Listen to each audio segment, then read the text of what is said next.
Hey, y'all, welcome to Torah United. This is Dylan, and we are here with Brian Newman from Hebrew Hearts. Hebrew Hearts. So we're trying something a little bit different today.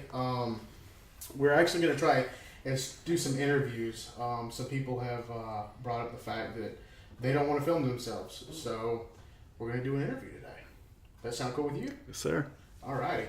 So first off, tell me a little bit about Hebrew Hearts, how that got started, how long have you been doing it? I was trying to do Torah of Yeshua for a few years, probably like 7 years, and there's this roadblock. It's like, well, it's the Torah of Yeshua. It's the instructions according to Jesus, how we should live. Because, he was there from Genesis onward. He's been there the entire Bible. Jesus is there on time giving his instructions. But it's so heady, and it's so intellectual, and a lot of people, don't speak Hebrew, and it was just knowledge. And I realized, I'm giving these people what they already have. It's like someone comes along and says, you need more vegetables. So everybody sees feed you vegetables. It's like the Messianic movement in general, we're just so big on knowledge. We're just giving everybody knowledge. It's like, I'm teaching the same thing everybody else is. So where is the unmet need? And it's like, we're all so educated and so well-read and so lonely. So everybody's fighting for heads, but who's fighting for hearts? So, and that kind of started the singles group. It's like, God, we're all so isolated.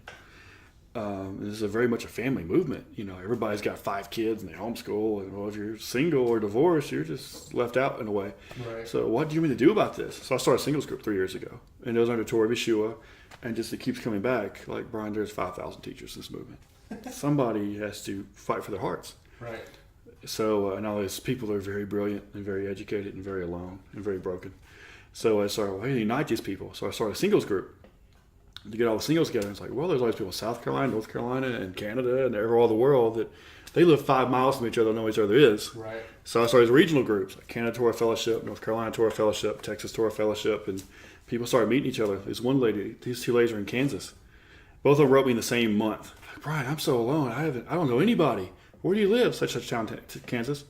Like 2 weeks later, other lady writes me 2 weeks later. Brian, I'm so alone. I've been here 10 years. I don't know anybody. I'm the only missing I can know. Where do you live? So I said, town in Kansas. And I look at my voicemail, my message. Wait a minute, that sounds familiar. These 2 ladies lived 5 miles from each other for 10 years. I had no idea. And no idea the other one existed. But they met in the group, or kind of. I'm like, you're like literally walking distance to each other, right? And you've been sitting by yourself alone on Sabbath for 10 years for nothing. Because we're that disconnected. Because you're not all the same congregation. The congregation breaks up, or you don't issue the congregation. You don't know everybody else that goes there, or you don't know the people that left the congregation 2 years ago, right? Or left it 6 months ago. The people that show up in 2 weeks after you leave, you don't know unless you're at a building under a certain teacher and there's an issue there. You just never know anybody. So that's how Hebrew Hearts got started. Is who's going to fight for their hearts? Because that was my commission in December 12, 2013, which I was told to fight for hearts. And the next day, my ministry partner, Melissa Collins, met her the next day, had this whole conversation. So God told me that last night, to fight for hearts. And I kept trying to be a teacher over and over for a couple of years. But it's fight for hearts. That's what the need is. Because God doesn't care about your fame or your popularity or your bank account. He cares about, are you meeting the unmet needs of people around you? Because that's loving your neighbor. Right. Not giving them what's going to benefit you, but giving them what's going to benefit them. Right. Does that make sense? No, it makes perfect sense. So, besides Hebrew Hearts, I know I'm personally a part of Hebrew Hearts, which is, as you explained, the singles group. Yeah, Hebrew Hearts Seeking Spouses. Right, on Facebook, Mm-hmm. which has been a huge blessing to me. And I got to say thank you because there are so many people that I've met. I'm here in Greenville, South Carolina, but I've met people from Tennessee. I've met people from Georgia, Florida. Mm-hmm. This almost a year ago, at September, 2 friends of mine, George and Emma, I flew out to Seattle to go meet them. That was awesome. See your pictures. So the what you're doing with Hebrew Hearts and that singles group has just been absolutely phenomenal in so many people's lives. So do you have any other ministries right at the moment that you're working on, or is that the only one? Or I do a couple of things. Hebrew Hearts, we have the shindigs occasionally. We have right. a cookout, get together, everybody carpools to a national park and gets tents, and we just have a weekend together with people want to come. So we have the single shindigs, have Hebrew Hearts seeking spouses. Excuse me. All the regional groups. And that's the connection part. And I kind of left out the admins. Now I do dream interpretation. Because a lot of times the Creator talks to us in dreams about our calling, about our mission, about warnings, and we just never know He's talking to us because psychology has trained us to dismiss it. So I do dream interpretation. And I wrote my first book, which is audio poetry, Poems and Prayers for Weary Hearts. It's my lyrics I had, my song lyrics, and there's also a prayer that goes with it. Like my mom died, my dad died, and I was homeless, and I was in the military during 9/11. My kids got taken for a bit. All these things that happened to me, I wrote a song about it, and there's a prayer that goes with it for anybody in the same situation. And we have a verse attached and a resource. But it's audio poetry, Poems and Prayers for Weary Hearts. And all the proceeds from that go to an orphanage in Haiti because it's the first fruits of my writing. So all the proceeds go to the orphanage, but the second book's going to be dream interpretation, and I'm going to write a series of books. One's going to be True Romantic, about bringing romance back to your marriage, and one's going to be Layers to Radio, which is my biography, like a devotional autobiography, and some more websites. We had a Hebrew Hearts website to connect everybody. I had to rebuild it because I never had the money to keep it going. I have the twilightparables.com. Twilightparables.com is the dream interpretation site. Okay. And I'm bringing some people on, like we brought James Schmidt on. James Schmidt does prophetic ministry, intercessory prayer, healing, counseling, those kind of things. And I'm bringing another friend on to have this more one-on-one kind of connection if you need intercessory prayer, if you need healing, if you need deliverance. We're going to be there for that because we're not just teaching. Hebrew Hearts is healing your heart. And I'm trying to branch out as income comes in to do some things for couples. Like I know a couple of 3 kids, and they never get to go on a date ever. Because a lot of messianics we don't have money as a movement. Right. So just get them a gift card. Here, there's a date night. We'll send you on a date for your marriage. Because your marriage falls apart, these children will grow up fatherless. And they grow up fatherless, these terrible things happen. And if we had preserved your covenant and we'd fought for your covenant like we're supposed to do as a community, that wouldn't have happened. So it's a preventative measure. But the singles get kind of left out in that, and that they're single and they're by themselves. But the married couples, like, oh, you come to the congregation, you got kids, you're okay. It's like, no. They're worked to death. The mom's home with kids all day. The dad's working all day, and they slowly divide. So part of Hebrew Hearts as well is fighting for covenant, fighting for marriages. Not just fighting for singles or fighting for isolated people. We're also going to fight for marriages. That's really cool. I didn't know that. So I do I thought it was just for the singles. Just for the singles. So I'm trying to branch out into doing some more marriage stuff as I go. But I have a master's degree in human services, marriage and family from Liberty. So I have a marriage and family background. So that's my heart is like marriage. So singles is courtship and preparing you to have a good marriage. And then when you get married, like we've had 12 couples get married in the group the past 3 years, That's is awesome. to, now you're married. Who's fighting for you now? Right. Because, oh, you're married, you're good. Like, no, you're married. Now you need more help than ever. So we're going to do some things for marriage couples. I do dream interpretation. We're bringing in some prophetic, intercessory, healing kind of people. I go out and if I'm asked to, I might teach somewhere. I want to do more identity stuff. Like I have a series I'm going to write called The Whitestone Letters. It's part of my YouTube channel too. Is like identity. Who did God make you to be as a man, as a woman? Where do you fit into the fivefold ministry? What's your calling? You know, in Hebrew thought, or especially in the Middle Ages, they believed that the Ruach HaKodesh, the Holy Spirit, spoke your true name to your parents while you're in the womb, and it's your parents' job to give you your true name. But they might name you something else. But every name means something. And the Spirit's supposed to tell your parents, like, he's supposed to be an evangelist or a teacher or a pastor. And they're supposed to not only give you a proper name that kind of matches that, but also train you to be that from birth. Encourage you in that. Because when we get to the kingdom, Revelation 2:17 says, you'll get a white stone, and no one knows it, the name on the stone except the one who gave it to you. But the Creator gave you a name, identity, a calling, a purpose before you were born. And it's your parents' job your whole life to listen to that, to help you find that. But a lot of us didn't have parents that listened, or didn't have parents that were really involved, or didn't have parents that had any concept of that. So part of the Whitestone Letters is helping people find who they're called to be. Like, Dylan, you might work in mechanics, but you're called to be an evangelist. You're called to be an evangelist. Your Whitestone name is evangelist. It's not Dylan the mechanic shop. It's Dylan the evangelist. There's your kingdom name, your Whitestone name, and then there's your world name on the birth certificate or on the tax form. Right. But that's not who you are. Who you really are is your kingdom name. So who you called to be. Because we're not going to nothing gets better until everybody reaches their full potential. And the part of a lot of movement says, oh, Brian's a teacher. Okay. Well, Brian's a top teacher in the whole Messianic movement. And? If I ever said and? Yeah, I got up here. And everybody else is still having no clue what they're supposed to do. So if I reach my potential, helps the kingdom a little bit, but the kingdom doesn't really improve until all of you reach your potential. So if I come into mine, I help you come into yours, or you come into yours, help me come into mine. But when all of us reach our full potential, all of us are doing what we're designed to do, not what someone else is designed to do. Because you're not a teacher in this movement, you're kind of left out. Or if you're charismatic, you're not prophetic, you're left out. Or if you're Baptist, you're not evangelist, you're kind of left out. So we need everybody at full capacity. You're on a military base, you're under siege, you just don't need the pilots piloting the planes. You need mechanics, you need the map makers, you need the meteorologists, you need everybody doing what they're called to do, what they're supposed to do, trained to do it, and on at the ready to do it. Instead of just relying on the pilot and the Air Force Base to fight the war, you need the mechanics and the map makers and the radar people, everybody on board, both hands on deck, doing what they're supposed to do. Otherwise, we're all going to suffer. And it can't be a one-man army. So Whitestone Letters is like, what are you supposed to do? What did God make you to do? How can we help you do that? How can we get you some information, some encouragement, and some confidence in that? And put you in contact with people in that calling to help bring you up in that. Does that make sense? Absolutely. Like you have friends like Dylan's got this gifting for this media thing. So let's, your friends got you some equipment because you can do this and you're helping me out and these other people out with it. Because someone saw that in you and they brought you up. Right. Instead of just worrying about bringing themselves up. And I think if you bring other people up, God will bring you up quicker than he would if you're just self-promoting. Right. So Whitestone Letters is identity. We're going to work with some marriage stuff. I do dream interpretation. We're bringing some healing intercessory people. I know James Schmidt and the team. James struggled with addiction, and that's like a don't talk about topic in Hebrew roots.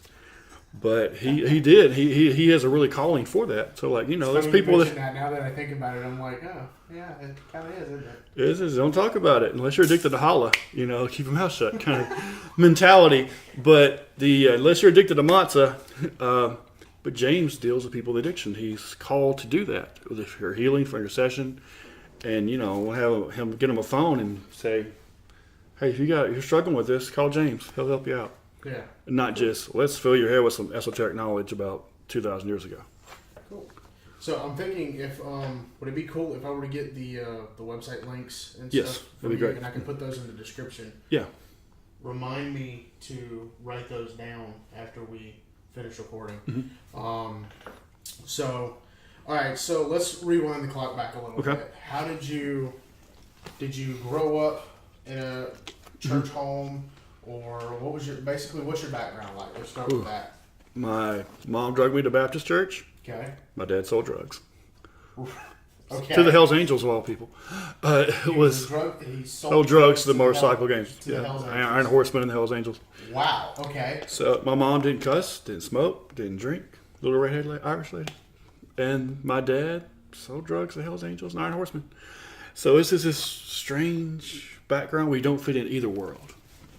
So, Okay. But there's nothing messianic anywhere. It's West Tennessee, town with no traffic light.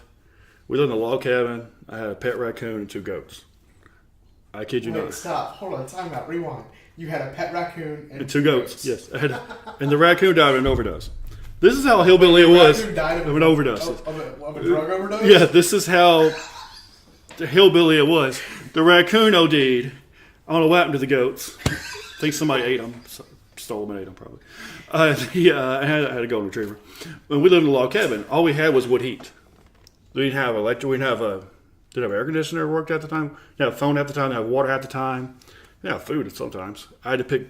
My mom died at 14 of aneurysm. So Your mom passed away I was 14. Okay. And then we were just so poor. My dad didn't have a driver's license. I couldn't go anywhere unless I hitchhiked. And there's no internet. There's no cable. The phone doesn't usually work. You can't go anywhere, so you walk there. But Walmart's 20 miles away. It's 2 hours to a bookstore.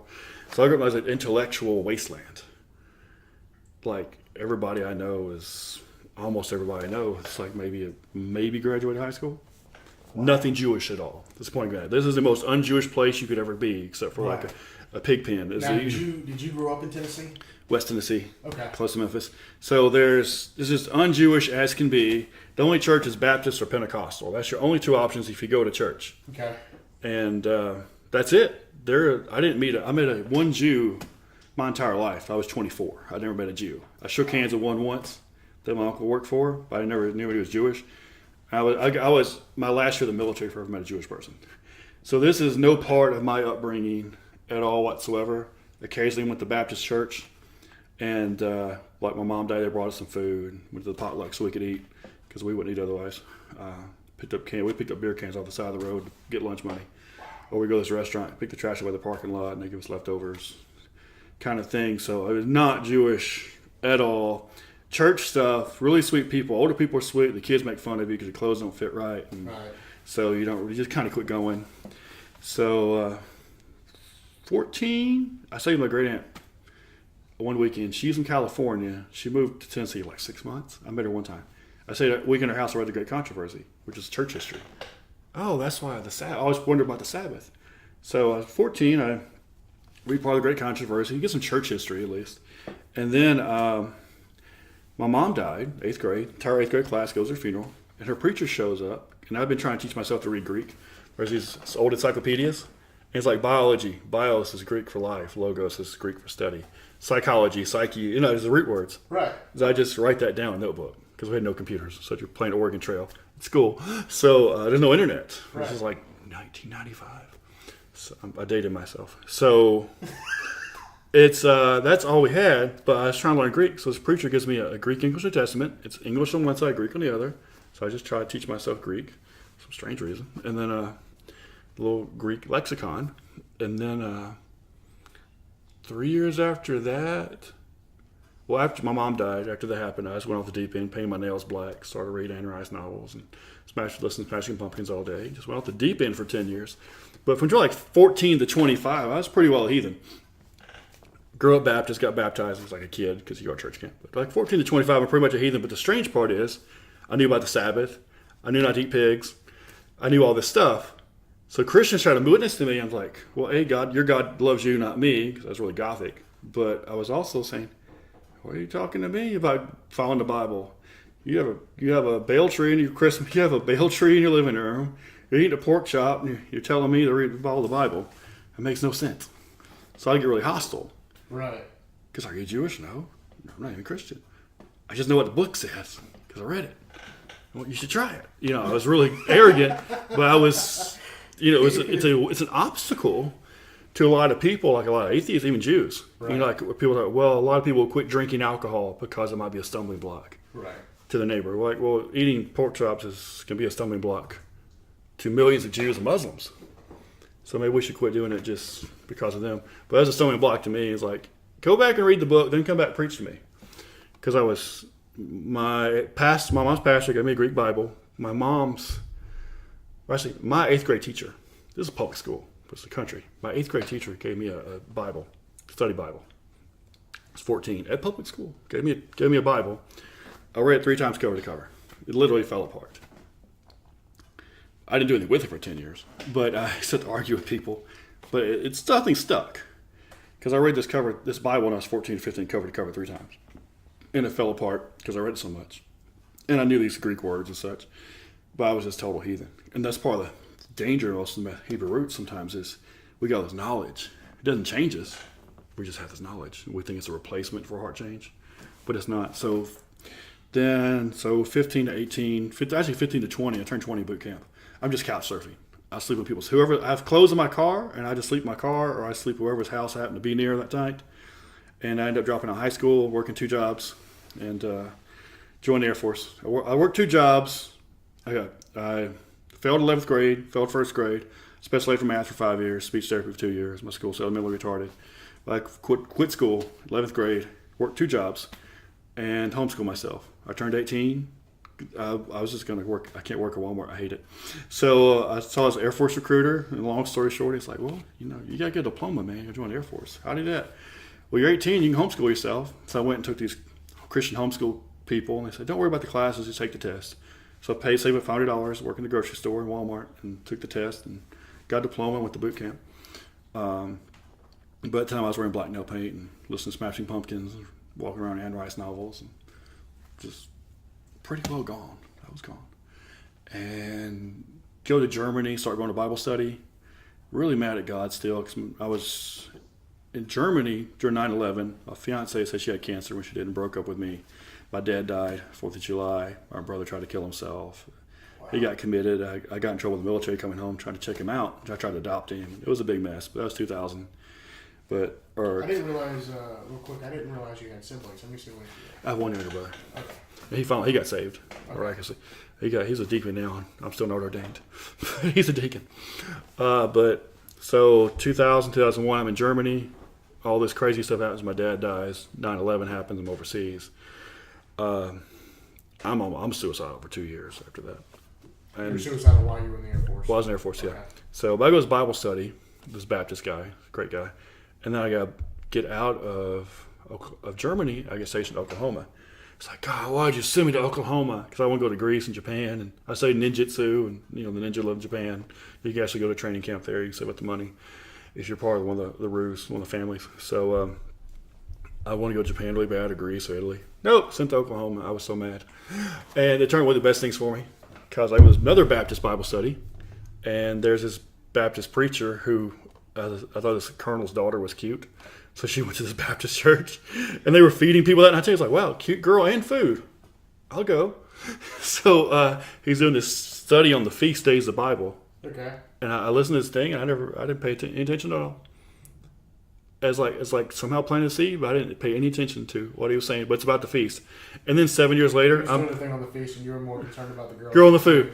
7 years later, I do a 50 tab How to get a Bible study. girls and food. Girls and food. If you feed them, they will come.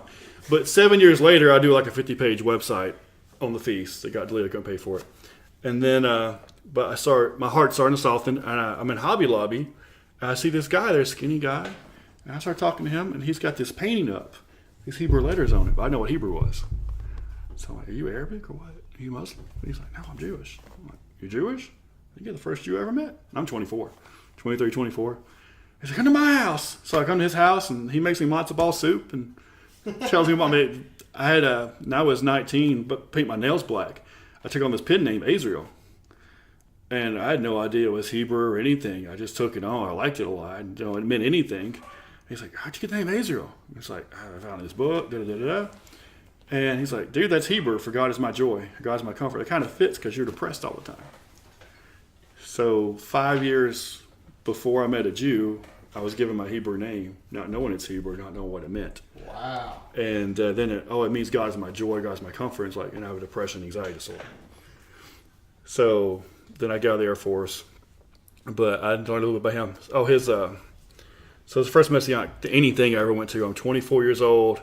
I go to a Passover. I have no clue what just happened. I'm like, did I eat a goat? Was that a goat? And they're like, that's a lamb, man. I'm like, okay, I'm still hungry. I go to McDonald's now? Sure. I was like, oh, he just ate these leaves, and I don't know what just happened. And I put the leaf in vinegar, and it was nasty. So was the guy that you met in Hobby Lobby the one that invited you to the Passover Seder? It's weird because he grew up Jewish. His mom was Jewish. His dad was an atheist. Okay. Or his dad was actually a Satanist. His mom was Orthodox Jew. His dad was a Satanist. So he gets saved. He became a drug dealer. Got saved the Salvation Army. He gets saved the Salvation Army, and he still doesn't eat pork. He just doesn't do anything Jewish. So he eats matzo balls and he avoids pork because Hanukkah. So basically, He went full Christian. Okay. Except for the pork, he went full Christian. Right. He had a Christmas tree. He went full Christian, full Baptist. Sorry, full Christians.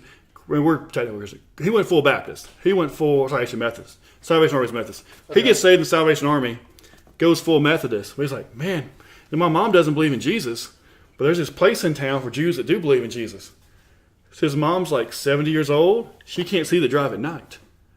The only Jewish congregation is 2 hours away, and she can't see the drive. So the only place in town is this little Messianic thing. So that's awesome. The one that believes in Jesus is Methodist now, so he doesn't go to the Messianic place. And the one that doesn't believe in Jesus has nowhere else to go, so that's the most Jewish thing she can find in the town of Oklahoma with 5 traffic lights. So I got invited to it. I walk in the door, and this guy's khakis and a shirt, and he hangs sheetrock for a living. It's a 3-hour Bible study. I'm sitting mind blown. Some of the 10 plagues of Egypt, and mind blown. But he's the first Jew I ever met believed in Jesus that actually kept the Torah. But I had no idea what just happened, but that was the most brilliant thing I've ever heard. And his mom buys me a kippah, and somebody gives me a complete Jewish Bible, and the major in my squadron ends up going there. Yeah. She's Messianic, and she's my boss's boss. She's the commander of the whole unit, the whole squadron. Right. So she ends up going there, And then I get out and move to Nashville, go to another Messianic congregation, and it's Cold OD, and they're Reform. They're really great. And there's another one's really conservative, but they're all Jewish. I'm 25, 26, 27. I'd never met anybody that kept Torah that wasn't Jewish. I thought, I'm literally the only non-Jewish person on the planet trying to do this. For 3 years. I thought I was the only one on the planet. And then Facebook came out. And I met 10 people in like 2 months. They're Messianic. I'm like, oh my gosh, there are 10 of us. This is amazing. There are 10 of us. And like 6 months later, there's 100 of us. There's more. There's more. And then maybe I'll meet one day in person. Because I went years thinking I'm it. And then it's, oh, maybe there's like 10 of us. That's crazy. Maybe, I wonder if there's a single one out there somewhere. I literally thought there are no single women in the entire planet that keep the Torah that aren't Jewish. Because I'm not rich enough to date a Jewish girl. So the dowry is like, a branch of a bank or something.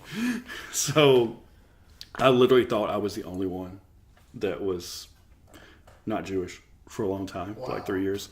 Hence my compassion for everybody else. Right. It ends up being all these people. But so 2007, I get engaged to a girl. She went to a home group in Georgia, like a charismatic home group.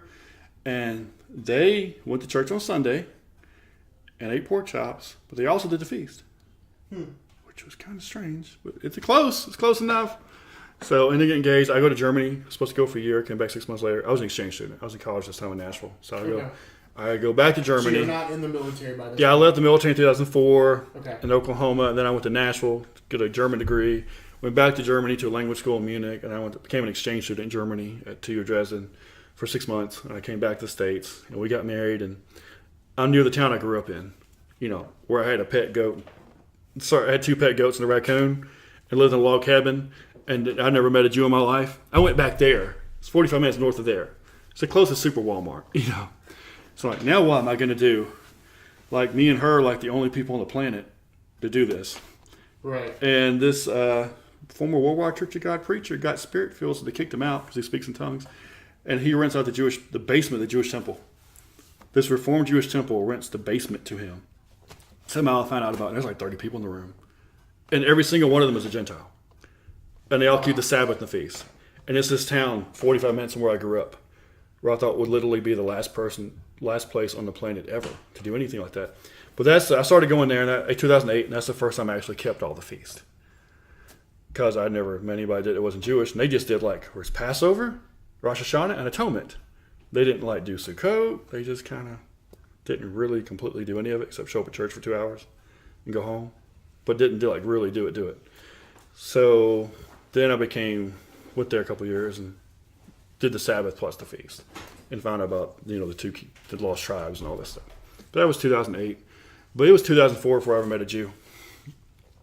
And 2004, I'd never been to Passover, never been to any of it. You were 24? For 24. 24. I'm 37 now. And the thing is, I went to that church in 2003, 2004, Oklahoma. Yeah. And they had this whole class in the feast, and I'm just sitting there eating some chicken and dumplings and trying to talk to this colonel's daughter. And don't care a thing about these feasts he's talking about. That's kind of weird. Just kind of whatever. But it stuck with me. He's talking about it. I just zoned out, didn't pay attention. 2 years later, I'm in Nashville, this charismatic church, and this famous dream teacher's there. And I'm like, oh, that girl likes not here. I'm going home. But now I've been interpreting dreams for 3 years. I'm about to write a book on dream interpretation, put the website on dream interpretation.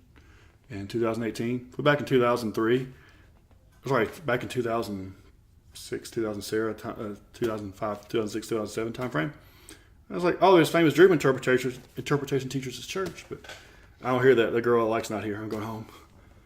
So you can just be totally oblivious to something. You don't care about the feast class. You don't care about the dream class. You just don't care at all. And 10 years later, you're building websites about it and writing books on it. Teaching courses on it. Decided to lead you in that area. The timing. Yeah. Because you can't give up on people. No. I mean, I was 19 wearing black nail paint and walking around with the Ayn Rice book. And everybody knew me. It's like, Brian's gone. We're going. I don't know if they quit praying for me, but they probably felt like it. Because Brian's just left the reservation and coming back. Hold on 1 second.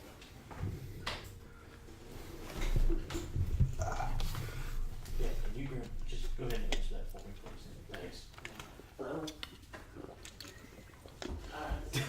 Anyway. It's kind of Sorry a wild story. about that. That's the very brief version of all the gory details. So you after that, you got engaged, you got married. Mm-hmm. How'd that go? Did not very well. No? So we had 2 children, and we got to Georgia in 2013. We got divorced, made me homeless, took my kids. Didn't see my kids for a month. I was homeless for quite a while. Legally homeless. I stayed at some stranger's couch. I had 2 little girls, 1 and 3. Wow. Barely. And my coworkers would give me their frozen dinners, poor. Just poor, eating robbed in child support, And stuck with a huge car payment. Homeless in a state I didn't know anybody. Because I could move back to Tennessee and get a job, a house, everything, but I'd leave my kids. I can't leave my kids because I don't want them growing fatherless. So I was homeless for a while, and it was really bad. And she ended up getting married to a female deputy and totally left anything Torah, Messianic whatsoever. What? But her family came into it before she did. Like, she left it and they all came into it. So Wow. it's like one leaves and everybody else gets on board. So that's pretty wild. But that situation now is my daughters have 2 mommies. And Whoa. so that went really bad. And the reason I didn't say any of that is we kept the Sabbath. We kept the feast. We Right. said Yahweh's name right. We had the special Bible with the Hebrew in it. Right. Anybody showing up, except the Baptist preacher we started the church with at some point? Anybody showing up to try to keep this marriage together? Nope. But you keep the Sabbath, the feast, and you show up at congregation and you quit eating pork chops. So you must be good. I know, there's 2 little girls. They're almost fatherless right now. There's a divorce, nasty divorce, and all this. But it wasn't really a priority to anybody because, well, you showed up and you keep the Sabbath and you keep the feast. You don't eat pork chops. And that's why it's such a need for something like Hebrew Hearts. Or if I had a community when I was dating her, probably like, dude. When I had some family members like, no, are you crazy? Yeah. If I had some more Hebrews around me, I'd be like, man, are you crazy? Well, Well, maybe we slowed it down. Just in my walk personally, that as you're saying, the accountability is it's everything. It really is. Prevent these train wrecks before they happen. I know, right? Or slow the train down while it's going. That is so crazy, dude. So I knew talking to you through Facebook, and the couple times that I've met you that some of this stuff. But I didn't know you went through all this. Oh, that's the tip of the iceberg. Which is part of why I'm so big on connecting people. Like, if I had a Georgia Torah Fellowship Facebook group while I was homeless, maybe somebody in that group would have, hey, Brian, come stay at our house. Yeah. But I know anybody. We're all scattered so much. We are very scattered. And now it's like, well, if you need help moving, or you're homeless, you're stranded. I had a friend get stranded in Missouri on the side of the road. It's like, hey, Missouri Torah Fellowship, such and such stranded on the side of the road in Springfield. Can you come pick her up? 3 people volunteered because we had a network in place. But it was so needed like that. And also the singles groups, like, people give up trying to find anybody that's messianic, so they date somebody that's just totally not in their faith. But part of the reason the singles group is not a dating site per se. So we're all single, we're in this together. It's more of just connections. It's a connections, it's fellowship, it's friendship. And it's also like, I'm just having a bad night, guys. It's not just like a dating. You're not gonna come up with like a Tinder version, like swipe left, swipe right. It's not a swipe left, swipe right. We actually discourage all that kind of stuff because I want people to build friendships, like you and George, right? Good friends. I want you to build friendships, relationships, support. You have an issue, you can go to the group and have friends, and this is a discussion. And we're not having a theology discussion. Everybody discuss theology. Let's talk about your real life. What's important to you? And when you see someone post a question or something funny, you can see everybody responds to it. You're not a one-on-one conversation this whole time. Right. It's like, there's 50 people interacting on this one topic. Right. And we can see how people react, what the priorities are, see what they post about, see what's important to them. Do group phone calls. Post your testimony. See what you're like in real life. And chances are, by the time you've been doing this 3 or 4 years, one of the admins knows this person in person. Right. Or they know everybody this person dated. So you have some kind of sense of community instead of just going blind on some website. Oh, you're cute. Let's personally chat, There's somewhere there's a connection somehow, some way. Exactly. So you do something crazy. But that's the ancient model is everybody grew up in the same town. They all knew the same people. You did something wild when you're 15. Everybody's gonna know it when you're 25, or if you have a history of this and this and this. Right. Everybody knows what they're getting into. And now we're so separated as a culture. It's hard enough already. Somebody live in the same town.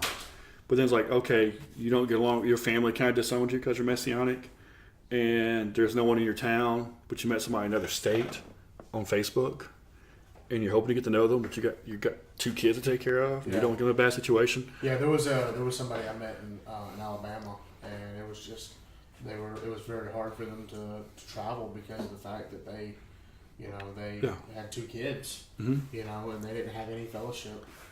And you can't meet anybody in person like that, but also you meet someone online, it's kind of iffy unless it's like, Dylan knows such and such. Yeah. Dylan, are they wackadoodle?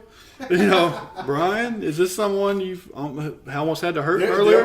There are some circumstances, however, though, when it comes to fellowshipping and everything, you got to take chances. Yeah. Like, as you talked about my buddy George. Yeah.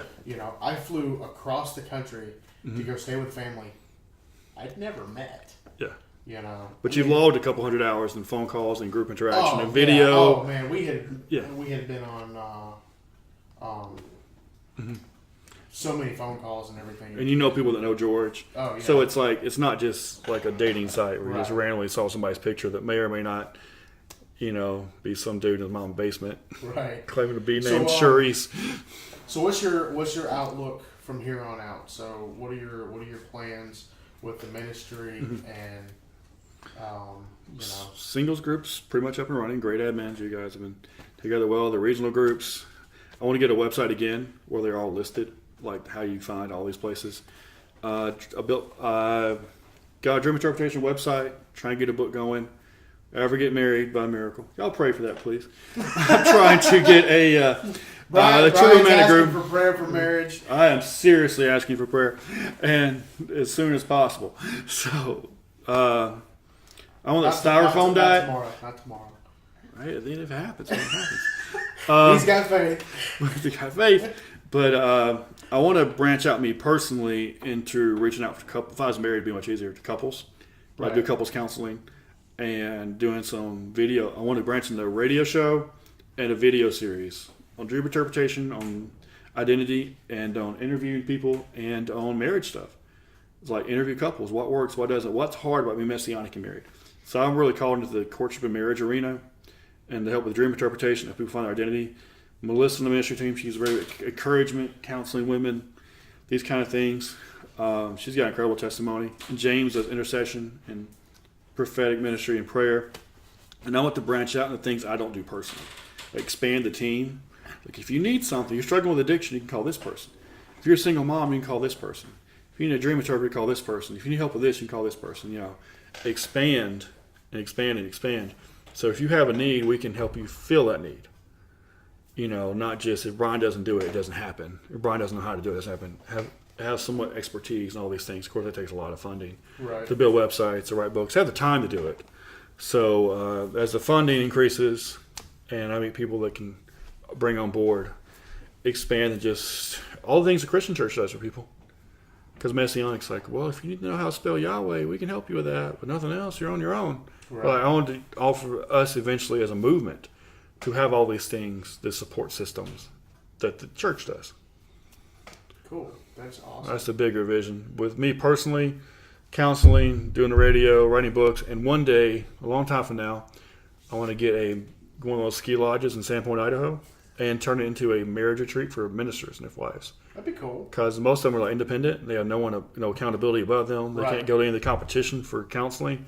Finish my marriage and family counseling license. I have a degree, I don't have a license because you have to work for free for a year. So finish the license, open a marriage and family retreat, and maybe have some kind of orphanage one day, and write a bunch of books and do radio interviews and help people with real life.